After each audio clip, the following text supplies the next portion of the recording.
Welcome to Greenlit, the Buffalo 8 podcast. I'm your host, Matthew Halderman, and each week we're going to dive into a different piece of content, film and television, and we're going to talk with some of the biggest names in front of and behind the camera as we dive deep into how they were financed, produced, developed, marketed, and the crazy stories behind how many of them got made.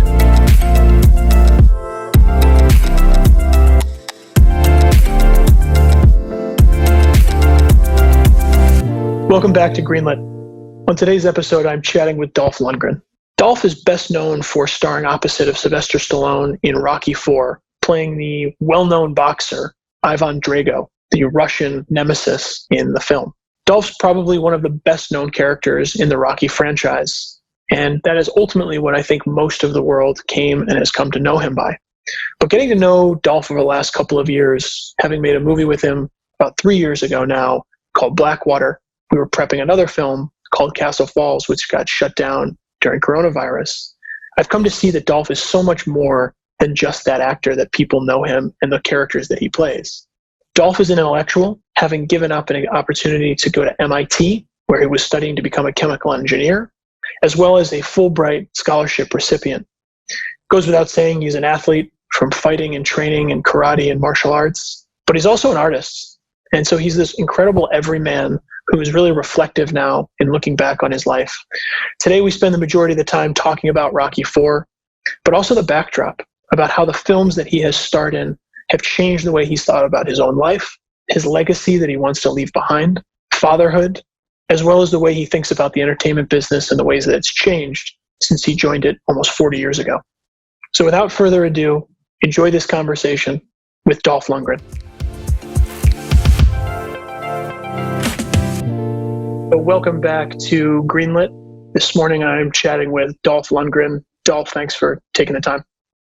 Thanks, man. Appreciate it. So Dolph has a really awesome story that has a lot of twists and turns, and I want to get into a lot of that, and we've got a lot of ground to cover in 40 minutes or so. We want to be respectful of his time. So let's start with Rocky IV and how that project got greenlit for you and how that project changed your trajectory and really your life in so many ways. Wow. Yeah, that's a big moment in my life for sure. I was a chemical engineering student at Sydney University on a Fulbright scholarship, and down there as an exchange student. And I started doing some modeling. Somebody got me into modeling to make a few bucks on the side.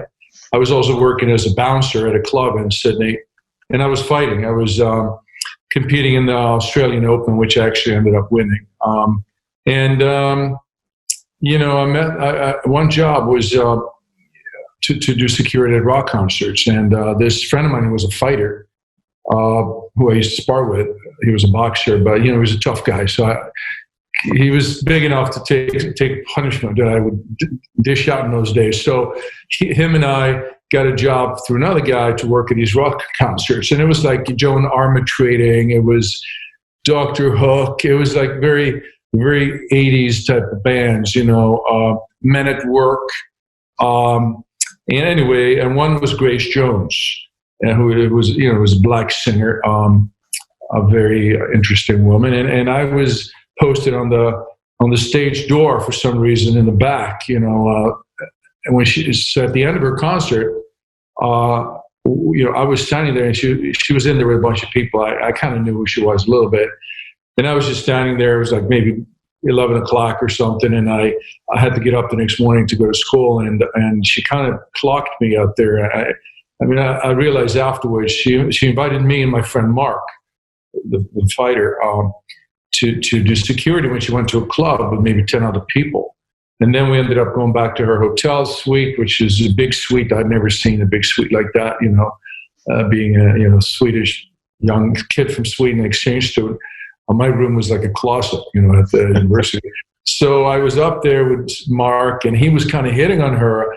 He's a big, good-looking guy, and a little bit. But I didn't do anything. I was just there, and her agent was there, and a bunch of people, Australian, a lot of people in the gay scene in Australia. I remember Sydney was a big gay capital, kind of like San Francisco, and a lot of fans were gay. And I was up there feeling a little bit out of my element. So, and then sooner, people started leaving, and I guess Grace had a few drinks, and there was like one left, then the other one left, and then her, finally, it was, I think, me, Mark, the fighter, and her agent, who was actually passed away in AIDS, nice guy, from New York, who was traveling with her, and we were up there, and I guess, however it happened, Mark left, and finally Bob, who was the agent, and it was me and her in the room, and I started realizing why I had been hired in the first place.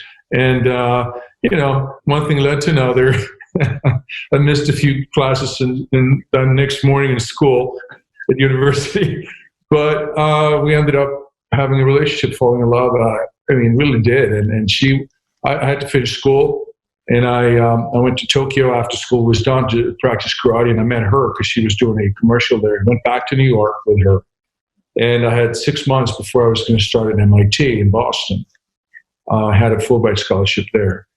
Actually, the scholarship to Australia was a regular exchange student program, but then a Fulbright scholarship to MIT. My dad's favorite school. He was an engineer, and I was really excited. And I had 6 months to kind of blow off in New York with Grace. Well, I was introduced to a totally different world. People like Andy Warhol and Dave Bowie and Michael Jackson. I met all of these, Scavullo, all of these big photographers. I remember this Italian young designer came in from Milan. He was his first shop in Manhattan. He made me a leather jacket. I guess he had a bit of a crush on me. Probably it was Gianni Versace. Oh. And so I was in the middle of all of that. And then when it was time to go to school, I wasn't excited about chemical engineering anymore. Right? And I ended up instead I studied some acting because I'd done some modeling in Australia, and I met this acting coach, Warren Robertson, and it turned out that he was actually friends with Burt Young. I didn't know that. Burt Young was in the Rocky series, and around this time, then I reckon Stallone was sitting at home in Beverly Hills working on this next Rocky sequel, where he was going to. It was Reagan. This was like the Reagan era. It was still Cold War and Gorbachev and Reagan, and he was going to fight a Russian guy. So he was working on the script, I guess, up at his house, and he kind of created this, machine-like man, kind of perfect man, Russian stereotype, big blonde guy, and at the same time, I was in New York. I was doing some boxing at Gleason's gym and studying acting, and it was kind of meant to be because I went in for the call. There was a big cattle call, hundreds of people, and they turned me down for being too tall. But I sent photos off. I was up at a restaurant, and Warren was there, and I took a motorcycle back downtown to the village where Grace lived and got some 8x10 shots on myself in boxing gear. And this friend of Stallone, John Hertzfeld, John's one of Sly's oldest friends from college, who was a director. He took the pictures just alone. So what happened was 6 months later or so, I'm in London. Grace is doing a View to a Kill with Roger Moore, a Bond movie, and I got a little walk-on part in it. And some guy just calls me up from Hollywood, some PA sweating. Oh, thank God I got a hold of you. And Sly was going to kill me, basically. And then finally they tracked me down, and I flew to LA and met Stallone, and then I had to audition for 6 months, train, put on weight. Then I had to do a screen test with two other Russian guys. Actually, there were three of us left, two big Russians and me. But they were playing the character very much like a Russian Mr. T. I will kill you. I will destroy you. Whereas I decided, with my coach's help, to play him very internal, like just stand there and say, I must break you. And it was very, very minimalistic, and it worked. So I got the part, and I moved to LA. Now it's 74 movies later, and 35 years. So excellent. So I want to come back to I want to come back to so many things in that story.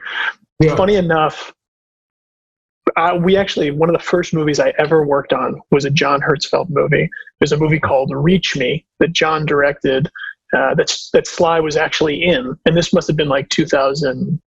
2011, 2012. And I remember I met Stallone just once. I want to talk about Sly for a moment, but I met him just once. And I remember being so taken aback that, similar to you, there's many aspects of his personality. He's an intellectual, right? He's a painter. He's very, very read. He's very well read. And I found that super interesting, especially given like this stereotype that these actors in the 80s got typecast as who they were as people, when it really wasn't that at all when I actually met him. Did you find that, coming from New York and working your way into it and now going out to LA, did you have an expectation for what Stallone was going to be like and what that experience was going to be like, and then maybe that was different? Oh yeah, for sure. I'd been, when I fought in the Australian Open in Sydney, I was playing some of the Rocky III music, Eye of the Tiger, to kind of, while I was waiting for my fights, laying in my changing room with a Walkman in those days. And little did I know that, 2 years later, I was going to be flown into Los Angeles. And then I was in a taxi, I remember, in those days, and he had offices at Paramount Studios. So you drive up, you come up, whatever that is, if it's maybe, could it be Western Avenue or something, and you go north and you see the Hollywood sign, and then you see Paramount Studios. And I went through the gates, and I went in his office there, and he was ready for Rambo 2. He was going to shoot Rambo 2 when he had the long hair. So he came out. He just showed up, came out, hey, how you doing? We came out, it was tanned and buffed and long hair, and I was like, whoa, I was starstruck, immediately. And then he got me into the office. He was very, very nice. And he showed me, he's got, I got 5,000 guys up for this role. He showed me others before computers that had binders with photos all over the place. And then we took some Polaroids and we put shorts on, took some Polaroids. I had one for a long time, but I don't know, I lost it somewhere along the way. And at first I reacted to the fact that he was very normal and down to earth and nice, which is true for a lot of movie stars, big actors, not all of them, but there's some that are very down to earth. You kind of realize why they're big movie stars, because, you have to be liked by the common man to be a movie star. To be an actor is something different, but a movie star is somebody who lives next door, but just is something a little more special about them, Right. Like Julia Roberts. But anyway, so I was impressed by that. But then when I started working with him, when I got the part, you're right, I was very impressed that he had it all figured out. He had the choreography down. He was a good fighter. I mean, I was a champion, and we were sparring, and he kept up with me. He was 10 years older than me at the time. He had all the music already made for the picture. So he had all the music. So we were actually fighting to the music. Instead of writing the music later, he had the music already written, and he had those songs, Eye of the Tiger. The Rocky IV, not the score, but a lot of these other songs that were used in the montages, like Eyes of Fire, Hearts of Fire is one. There's some other music. So I was very impressed that he was so detail oriented, like everything had to be perfect. And, I got a script. I got the script of the movie, and then I got another script that was about 40 pages of just round one, left, right, left hook, move. It was a page after page, so I had to memorize that. And strangely enough, I still remember some of it 35 years later. It's never gone, It's sort of like, it's like learning Shakespeare. You never forget it.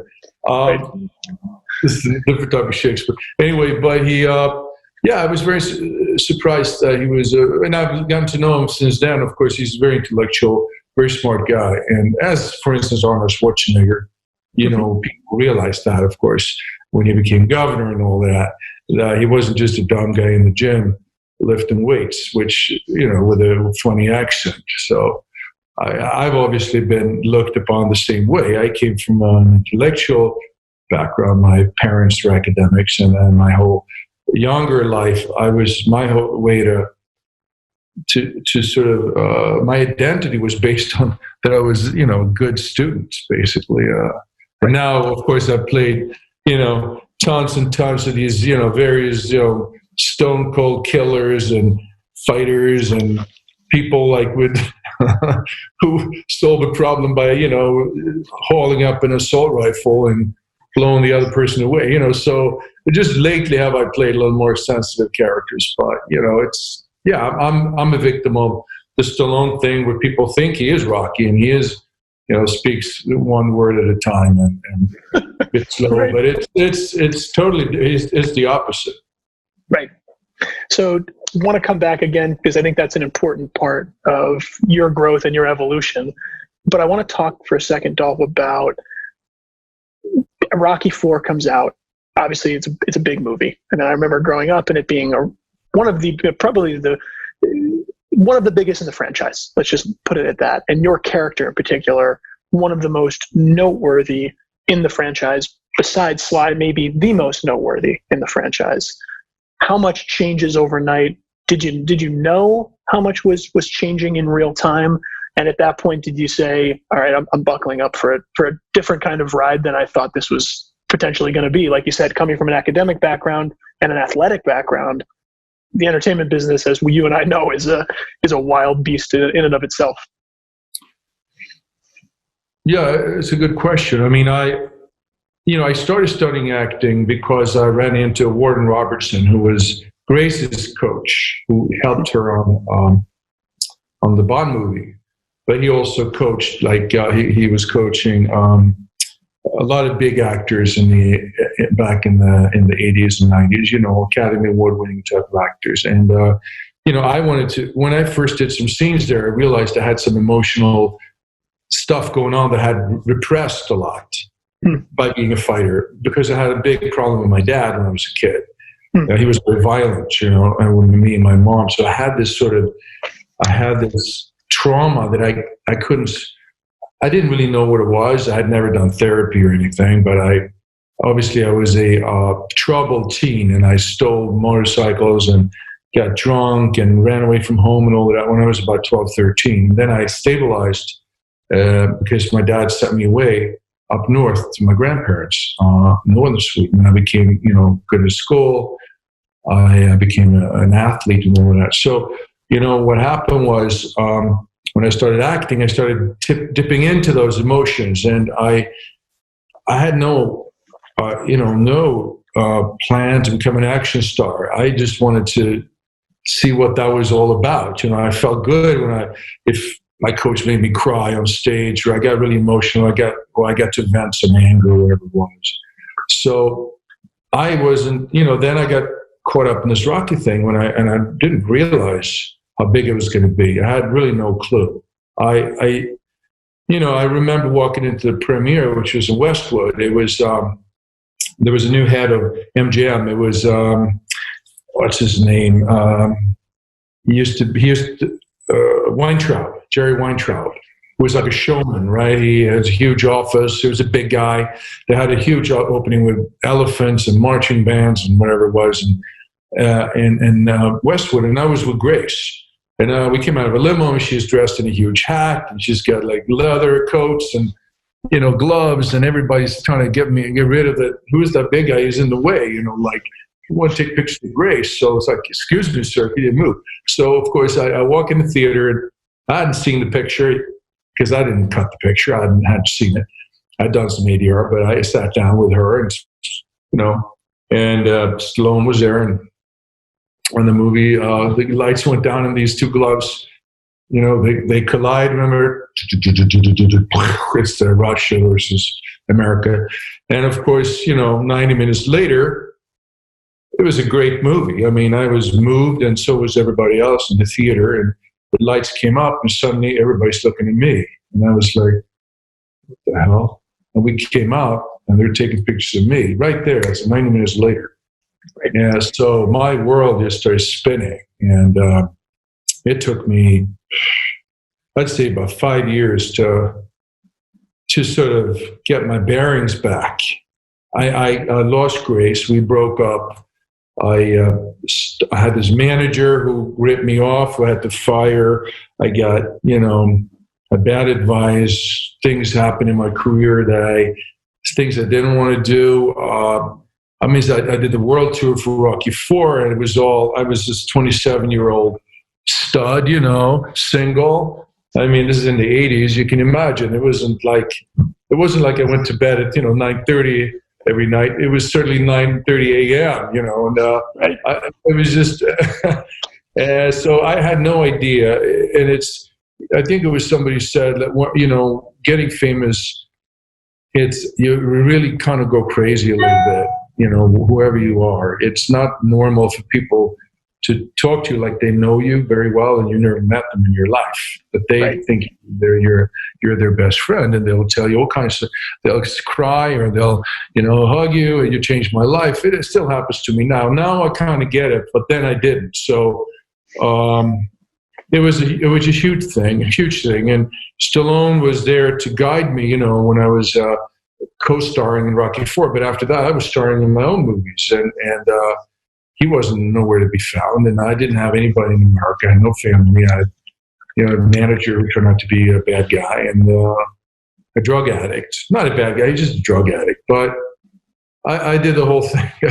I had to go through like you said, the gates of hell to kind of reclaim my life, and through sports and through some family and through friendship, I kind of managed to hang on to and save my original personality to some degree, which I think some people never do. And you pick up an old magazine and People magazine from 15 years ago, and you see who's still in the business of those faces. Usually it's not many.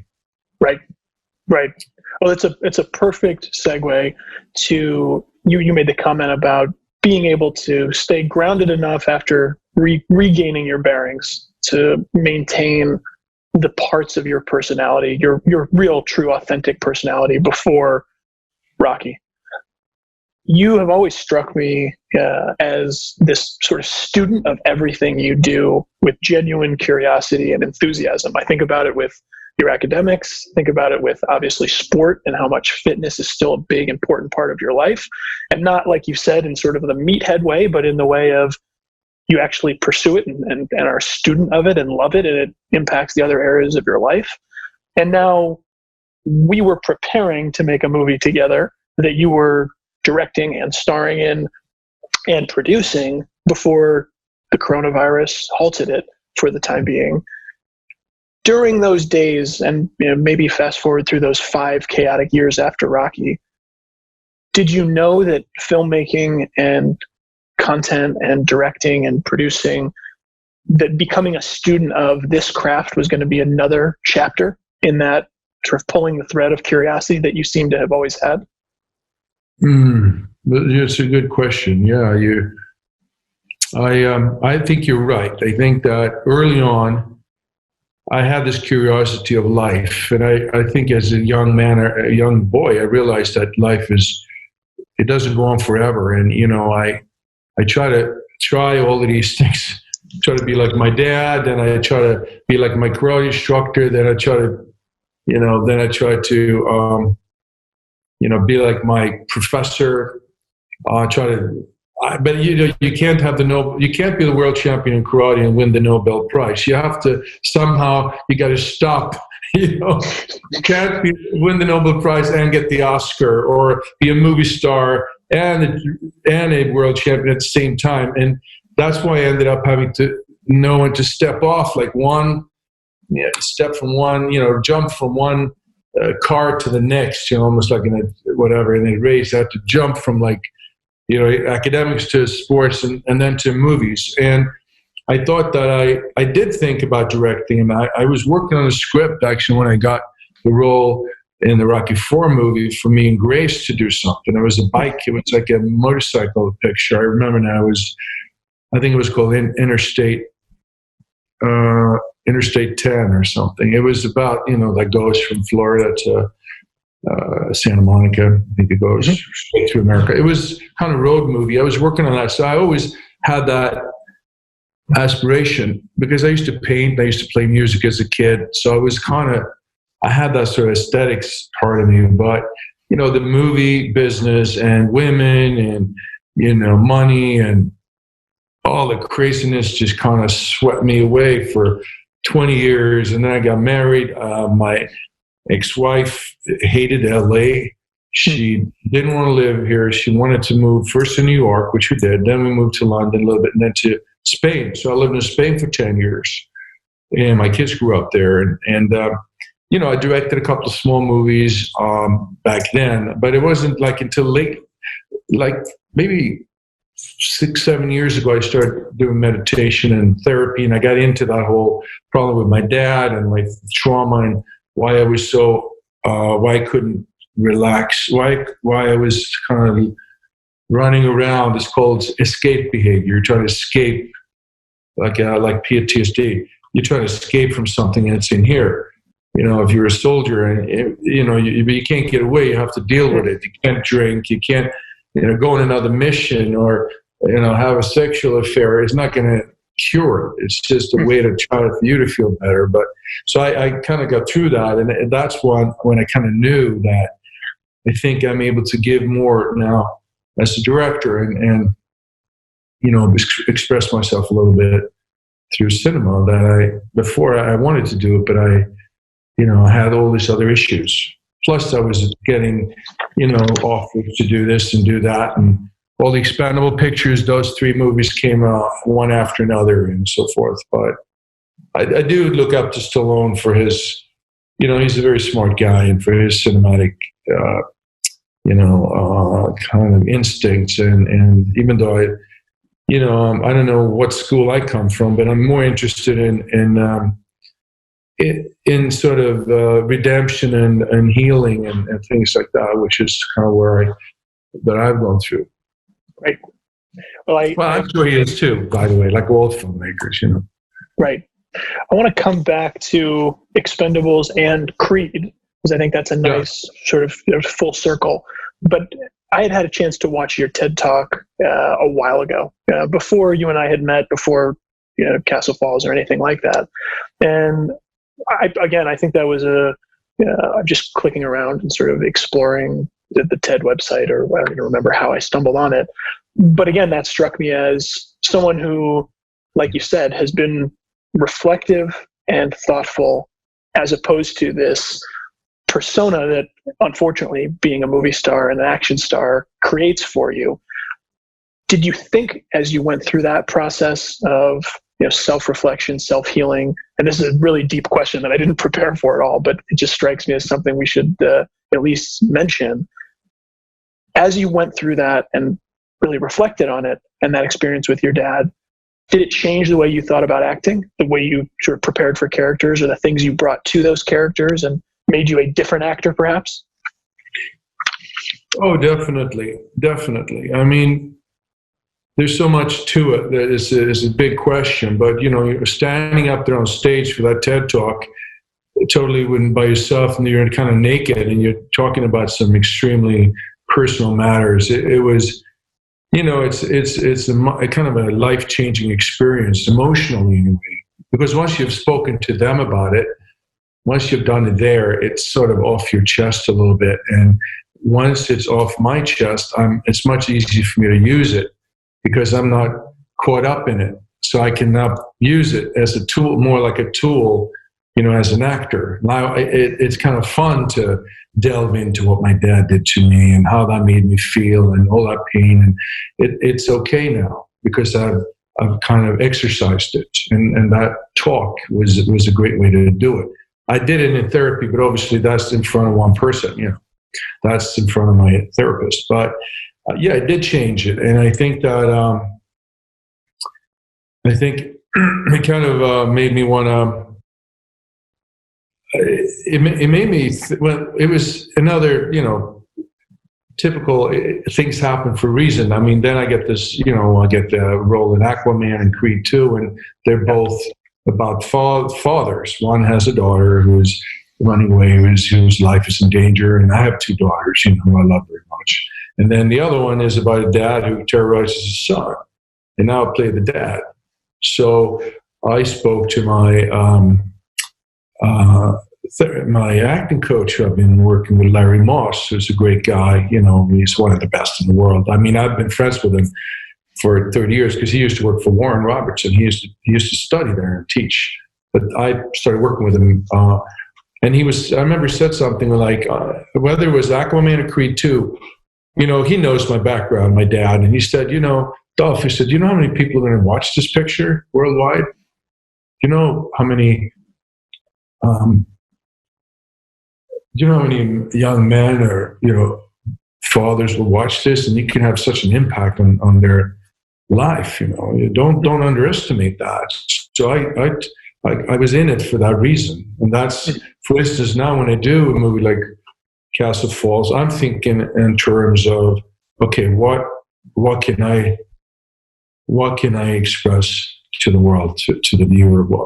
My experience is something that I think is important to me, of human connecting on a human level or human relationships. The movie has to be exciting and all that. I know that, but that's not really why I'm interested in it. So as an actor now, I only do things like if I feel like I can do that. And if I feel I can tap into that, because that's kind of my secret a little bit. That's my edge, is that I'm not afraid of going to that place at all. And for a big guy who looks like me, who, like you said, you play a total opposite, or, a small part of my personality, which is the guy who can't be defeated, who's gonna beat you senseless, you know what I mean? If you argue with him, that guy that is part of me, a little bit of me, but if you combine those two together, that's quite powerful. Stallone is one guy who's done it to some degree as well. That's why I think him and I are very close. I think, I don't want to speak out of turn, but I believe he has similar experiences as a boy as I did. Let's go deeper on the Stallone piece, just with the friendship and the professional and the working relationship over the years. So now Expendables, obviously a franchise of its own, and you've been involved all the way through. And then now with Creed as well. Obviously, you guys have had this relationship now. What is it, Dolph? Is it 40 plus years? You and Sly? Let's see. I met him in 1984. So what is that? Is that 36 years, right? Isn't it? Yeah, 36 years. Yeah. And so Expendables, obviously a really fun sort of reunion for many of you guys to do something that really introduced that kind of storytelling and action to a new generation, a new audience that didn't grow up with those 80s movies. Many of them weren't even born yet. I remember talking to kids that had worked here with us that those 80s movies were out before they were born, and Expendables to them, that was how they connected with a number of the characters in those movies. What was that like? I remember being in Cannes when you guys were launching one of those films, and it was a huge deal. And Avi Lerner and you guys had taken over the Carlton Hotel, and there was a big sort of old school showmanship about the launch of that movie, which was fun because it felt like the old days, the heyday of the movie business and the action movie business. Yeah, man. Look, I mean, I was, like I said before, I was living in Spain, and my career was kind of going down in the toilet, more or less. It wasn't going very well. I was doing these small movies, and they were getting worse, and I wasn't living in LA. I lost some touch with the business, and I just got a call, from my agent saying, Sly wants to talk to you, and I called him, and I'd met him a few times. We'd talked about old times when we had a few tequila shots. This is like 20 years after Rocky IV. Yeah, so it was 2009. He called me, and he just, hey, I got the script, check it, see what you think. He said, check out the script. So I got the script, and I hadn't read a Stallone script since Rocky IV, and he's a great writer. He's very funny. I mean, you laugh through the way, very, very great sense of humor. And of course, on page 3, Gunnar Jensen, drunk Swede with a huge knife, whatever it was. I was like, okay, I think I get it. I get it. And he had me, come in, blow some guy away to like his boots are left, whatever it was, some pirate or something. And then, I ended up doing the picture, and I remember meeting him on set. He was directing the first one, and then we hugged each other, and it felt really great. And,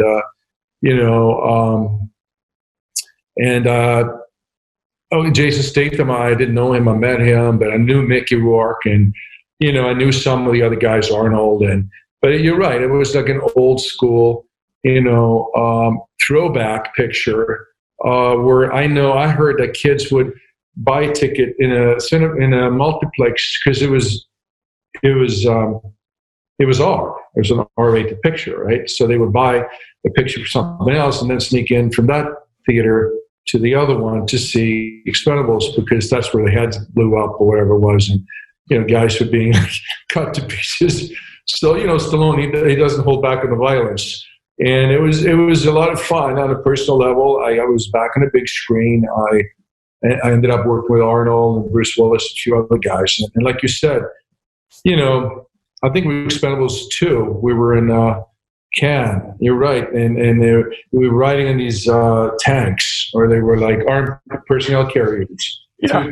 And I remember in the morning we show up at 10 o'clock, and there's two of these APCs. They're real ones, but they got the rubber threads on, like during parades. You don't chew up the concrete. But anyway, the street. So Sly's there, and I remember him going, okay,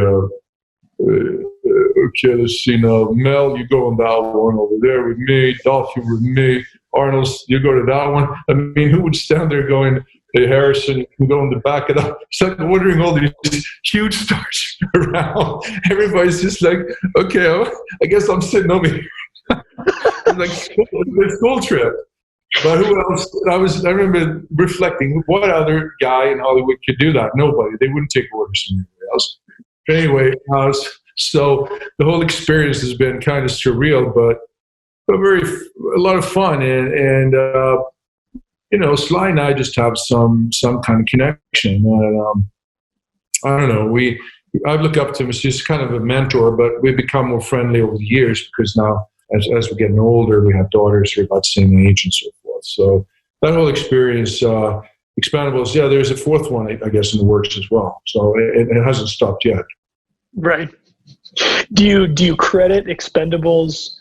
By your own words, you felt that your career wasn't going where you wanted it. Did you feel like Expendables was a big refresh, and then that led to things like Creed, and now I know you're doing the voice work and things like Minions and some big picture work again? Yeah, you're right. Yes, they did. For sure, Expendables brought me back, and I moved back to LA. I got divorced at that time. I moved back to LA, so now I can build my career again. I'm still friends with my ex-wife. She lives in Spain with my youngest daughter, and then my oldest daughter is now with me here in Sweden, actually. But yeah, it brought me back, to some degree. But I think what was, it was connected to Stallone with Expendables. And then you have Creed 2, where they wanted to bring that character back, Drago, and I didn't want to do it at first. I thought, oh shit, it's just going to be like I'm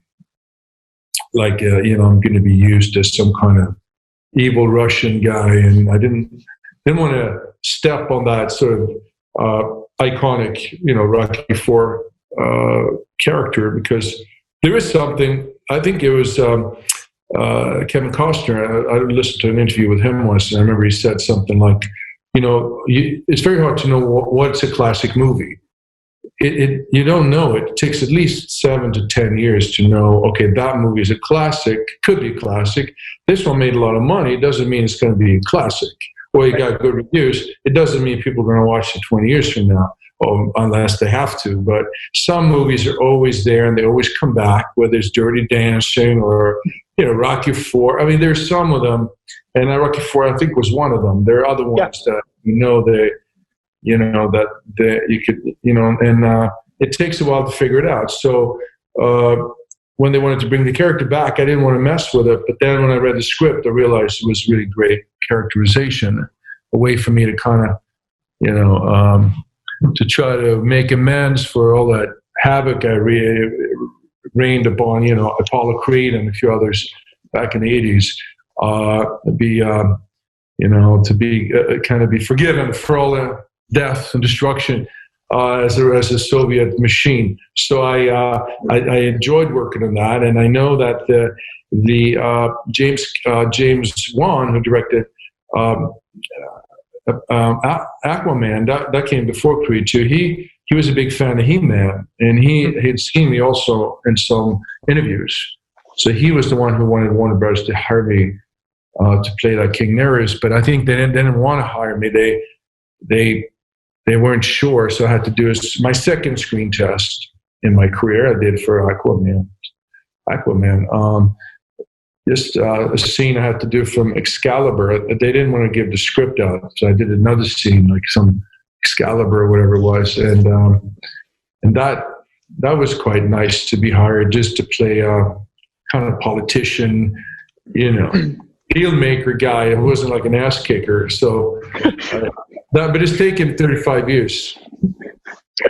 35 years to get back to not being an ass kicker. I know. Go figure, man. It's crazy. Yeah.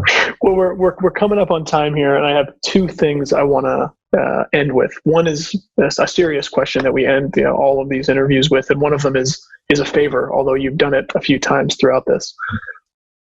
First is looking back now at early days of your career, and now sitting where you sit. What piece of advice do you give yourself looking back in the rearview mirror as the young kid going into the business from day one? You mean if I could speak to myself back then? Yeah. Oh, Jesus, I don't know what I would. I would have said maybe don't do it. No, I would have said no. I would have said probably be very careful of who you work with and think about things and try to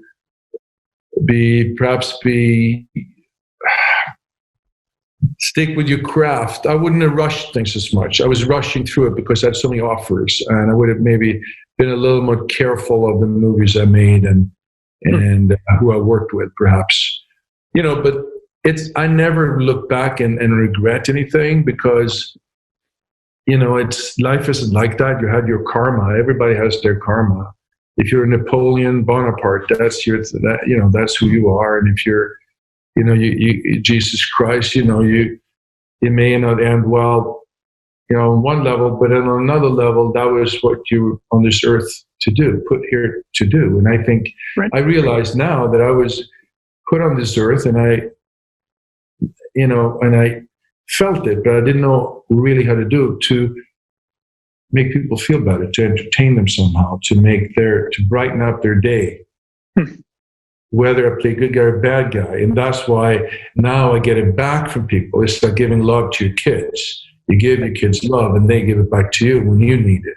And I think that's the relationship that I really enjoy right now with my fans and with the world. It's like the older you get, the more you put out there, they start appreciating it, and I get it back. So it's like, I think that's why I've done it. And I would have given me that advice perhaps as a kid, like, you're doing the right thing. Don't second guess it. Just go for it. Go with your instinct. It's great perspective. Well, thank you so much for the time. The last thing, although you've done it, you've peppered it throughout this entire interview. Take my shirt off or no? You want to see some choreography from one of the movies? Okay, what is it? We continue to hear about this unbelievable Stallone impression, and you started, and all of the research. I don't want to do it. He's going to kill me. All of this research you've done, every piece of research came back just saying apparently Dolph has this unbelievable Sly impression. I don't want to do it because it makes him seem kind of like Rocky, like stupid or something. And he isn't. But I can do, this another guy. Michael, listen. It's excellent. No, I appreciate it, and you peppered it throughout. Whatever cost I mean, Michael, he's a traitor, remember that. Oh, I'm sorry, I said that before. Anyway, so look, the Stallone thing, what is it? I don't want to do it, but if, he's going to kill me. You don't have to, Dolph. No worries. I can change. You can change. I can change. I wanted to have just a little bit of fun with it. I mean, all of the reading I had done about it, I had to at least ask. All right. Well, thank you so much, dude. Thanks, man. We'll talk later. We'll talk soon. Thank you again for taking the time. All right, buddy. Take care, man. Bye. Thank you all for listening to another episode of Greenlit, the Buffalo 8 podcast. For financing questions, feel free to contact us at Bondit Media Capital at info@bondit.us. For production, development, and distribution questions, feel free to contact us at Buffalo 8, info@buffalo8.com. We'd love to hear from you and hope you'll continue listening to the podcast episodes ahead.